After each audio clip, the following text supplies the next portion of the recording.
Menteri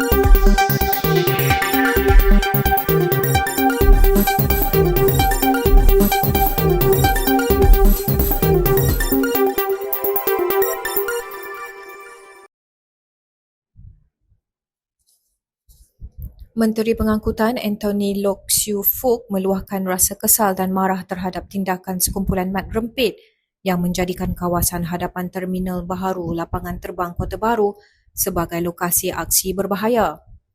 Dalam satu kenyataan di Facebook pada Ahad, beliau menyifatkan insiden tersebut sebagai sesuatu yang bukan sahaja menyedihkan, malah sangat memalukan.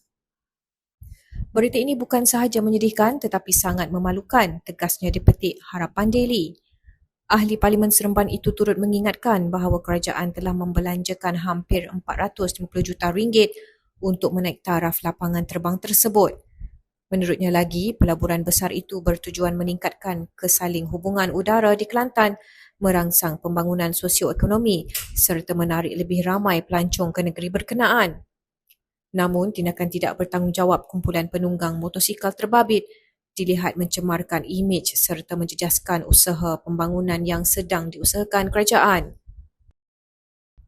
Dalam masa sama, Loke turut menegaskan bahawa aktiviti merempit di kawasan awam seperti lapangan terbang bukan sahaja mengganggu ketenteraman, malah mengundang risiko besar kepada keselamatan pengguna. Kelakuan golongan mat rempit ini membahayakan nyawa orang ramai, malah boleh dikatakan sebagai tindakan sabotaj terhadap keselamatan dan ekonomi negeri, katanya lagi.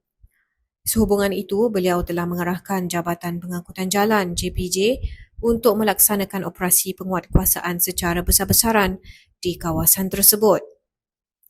Tindakan tegas juga akan diambil terhadap mana-mana individu yang didapati melakukan kesalahan. Sesiapa yang berani merempit di depan airport akan disita terus motosikal mereka, tegasnya. Dalam masa sama, beliau turut meminta pihak Malaysia Airports Holdings Berhad, MAHB, untuk memperketatkan kawalan laluan masuk dan keluar ke bangunan terminal bagi mengekang kejadian serupa daripada berulang.